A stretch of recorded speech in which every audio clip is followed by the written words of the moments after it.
Breaking news. What you're about to witness was not just a routine military exercise, it was a direct provocation in the heart of the Caribbean. Two Venezuelan Su-30 fighters locked their hypersonic missiles on a U.S. Navy destroyer, and in less than 2 minutes, everything changed. Do you believe the United States acted correctly by responding with such overwhelming defense that Venezuela was humiliated before the world? Subscribe if you think the U.S. simply protected its territory and reaffirmed its naval power. Comment if you believe Washington crossed a dangerous line and ignited a new global crisis. Stay tuned until the end, because what occurred that day redefined the balance of power at sea. At Venezuela's La Orchila Air Base, activity surged. Satellite sensors, powerful enough to read license plates from orbit, logged every detail with clinical precision. 2 aircraft were being prepared. Not just any aircraft, but Su-30 Mk2 Flanker G fighters, Russia's formidable 4.5 generation combat jets, each fitted with twin AL-31 FP engines, capable of maneuvers that defy conventional physics. But it wasn't the aircraft themselves that set off alarms in distant command centers. It was what hung beneath their wings, KH-31 supersonic anti-ship missiles. These weren't training dummies or ceremonial displays. They were live weapons, specifically designed to destroy vessels protected by the world's most advanced defense systems. The message was unmistakable. Venezuela was preparing to cross a line that few nations dare even approach. Meanwhile, slicing through the turquoise waters of the Caribbean, the USS Thomas Hudner maintained its course. This Arleigh Burke-class destroyer represented more than U.S. naval power.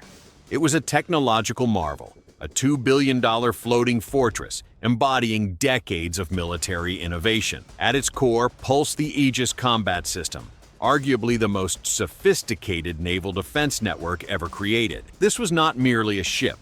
It was a mobile command center, a radar installation, and weapons platform rolled into one impossibly complex machine. Its mission that day, a freedom of navigation patrol, routine, predictable, almost mundane. But the U.S. Navy doesn't interpret routine like everyone else. 500 kilometers away, an E-2D Hawkeye early warning aircraft orbited, its distinctive radar dish rotating continuously. This airborne sentinel served as the destroyer's extended eyes, capable of detecting threats long before the ship's own sensors could engage. At 1410 hours, the Hawkeye's screens lit up. 2 contacts, taking off from La Orchila. Flight path, direct intercept course. Armament load, confirmed. Hostile. The clock began. 20 minutes until potential contact. 20 minutes that would decide if Venezuela's Gambit would succeed or fail spectacularly. Deep in the hull of the Hudner, the Combat Information Center hummed with controlled intensity. This was the ship's brain, where data streams from dozens of sensors converged into a single coherent picture of the battle space. The AN/PYD radar system painted the sky with invisible waves, creating a 3-dimensional awareness bubble extending hundreds of kilometers in every direction. Now that bubble contained 2 very unwelcome guests. Low altitude, high-speed contacts in attack formation, IFF transponders dark, radio silent. The SLQ-32 electronic warfare system began its analysis, dissecting electromagnetic signatures from the incoming aircraft.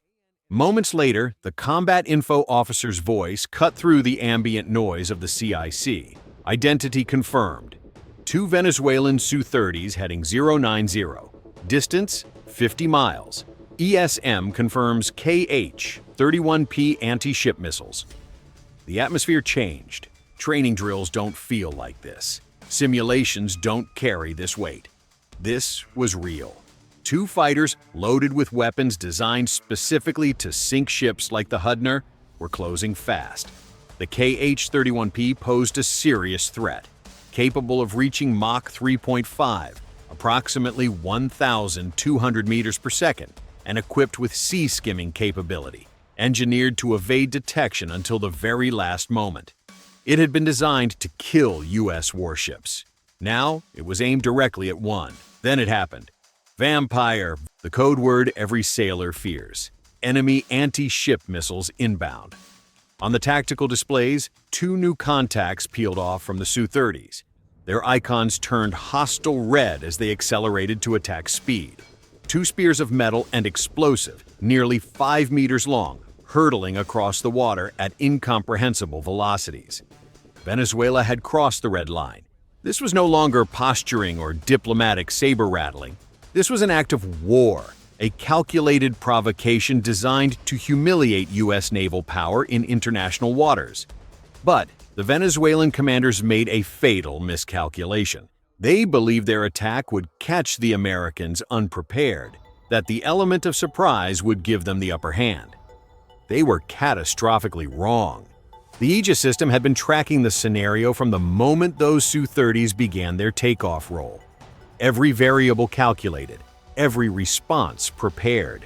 Now it was time for machines to do what they do best. The USS Thomas Hudner didn't fire a single shot. Not yet. Instead, the SLQ-32 electronic warfare suite activated. Its array of antennas and transmitters began a sophisticated dance of deception. The system detected active radar signals emanating from the approaching KH-31 seekers, the electronic eyes guiding them to their target. Then something extraordinary happened. It captured those signals, subtly manipulated them, and reflected them back, creating a false image of the ship's location. Simultaneously, the Mark 36 SRBOC system erupted into action, launching a barrage of chaff and flares. The sky exploded with false targets. Clouds of metallic chaff produced massive radar returns. High-temperature flares generated thermal signatures bright enough to blind infrared sensors. The real ship became a ghost, lost in a storm of electronic phantoms. The result was immediate and devastating for Venezuela. One KH-31 missile, its guidance completely fooled, locked onto a decoy, veered off course, and dove into the ocean surface kilometers away from its intended victim. First threat neutralized. No ammo expended. But the second missile proved more resilient. Its programming was more advanced, its seeker more resistant to electronic countermeasures. It broke through the invisible wall of deception, though it lost nearly 20% of its energy in doing so. It was damaged, confused, but still coming. At 30 kilometers out and closing at Mach 3.5, the second KH-31 entered the engagement envelope of the Hudner's next defensive layer. In the forward deck's Mk-41 vertical launch system, a Standard Missile-6 interceptor received its firing solution. This $4 million interceptor represented the cutting edge of missile defense technology, and it was about to earn its price tag. The hatch of the launcher blew open, and the SM-6 rocketed skyward on a pillar of smoke and flame, climbing above 30-kilometer altitude. At the apex of its trajectory, it pitched over and dove, accelerating past Mach 3.5 in a nearly vertical attack profile. This was a duel between supersonic adversaries. At 20 kilometers from the ship, hunter met prey. The collision was apocalyptic. Both missiles vaporized in a violent explosion, their metallic remains scattering across the sky in a rapidly expanding cloud of debris. $4 million to save 2,300,000,000 lives. In combat, there's no such thing as an expensive solution, only an effective one. For most nations, 2 failed missile attacks would signal the end of a very bad idea. But the Venezuelan commanders, perhaps driven by desperation or pride, decided to escalate. Exploiting the chaos, the electronic jamming, the exploding debris, the momentary distraction, the 2 Su-30 missiles launched their remaining weapons. 2 more KH-31 missiles. This was cunning tactics. The second wave slipped through the long-range defense network, exploiting the gap created by the first engagement. They were now inside the minimum engagement range of the SM-6, only 15 kilometers out. Impact in less than 12 seconds. No time for another long-range intercept. It was now time for the Hudner's medium-range defenses, the Evolved Sea Sparrow Missile System, ESSM. Other Mk-41 cells opened, but instead of a single large missile, each cell launched 4 ESSMs almost simultaneously. their white smoke trails drawing arcs across the Caribbean sky. The ESSM is engineering poetry, capable of Mach 4, 50G maneuvers via thrust vectoring, and mid-course updates. In essence, a miniature unmanned fighter jet. One ESSM locked onto the third KH-31, its guidance system performing split-second adjustments to match the target's evasive moves. The interception was surgical, a direct hit that vaporized the threat in a shockwave explosion. The fourth KH-31 was hit too, but this engagement was messier.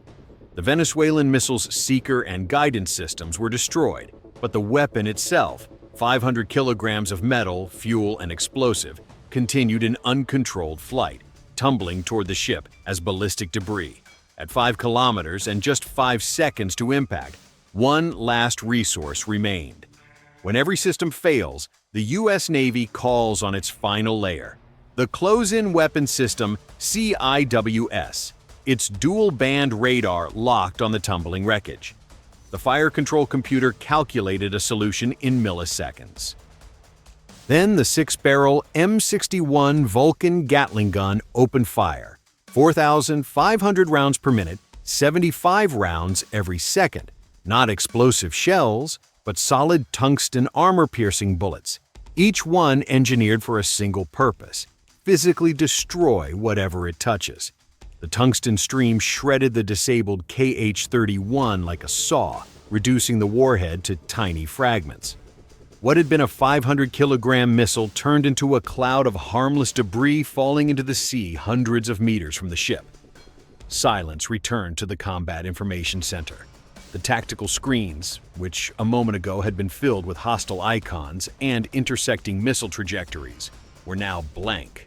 4 modern Russian-made anti-ship missiles, once the pride of Venezuela's military, were now nothing but wreckage on the ocean floor.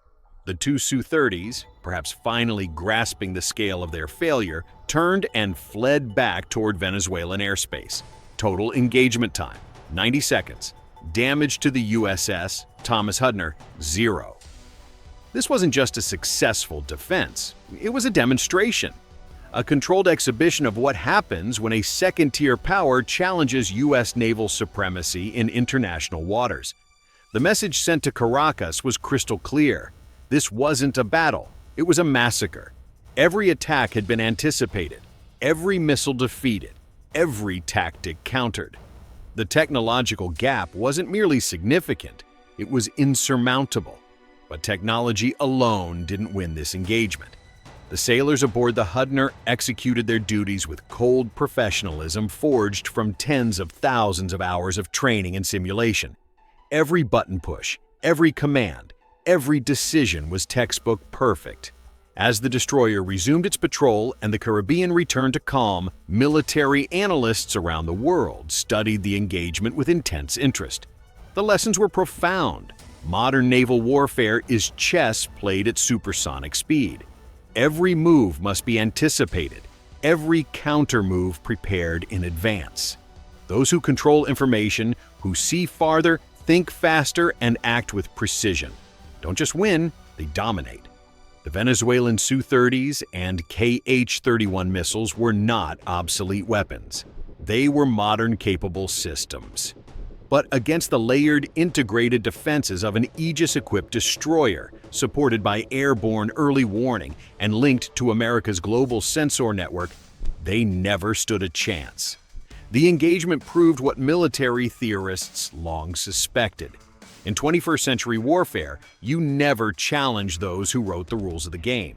The USS Thomas Hudner sailed on, her crew already drilling for the next possible threat, ready to prove the lesson once more if necessary.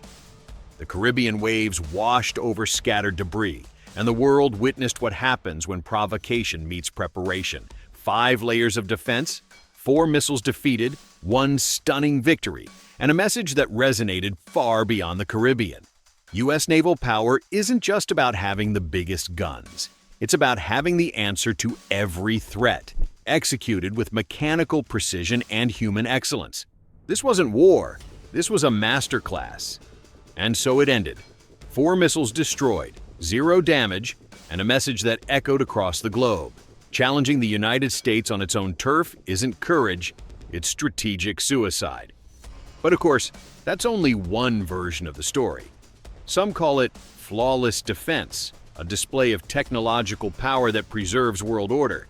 Others argue it was a calculated provocation, a show of force that could ignite a new crisis in the hemisphere. Where do you stand? Comment if you believe the United States acted rightly in imposing its naval power, or if Venezuela was simply the victim of a power that knows no limits. Because after this, the Caribbean was no longer a peaceful sea, it became the new arena of 21st century warfare.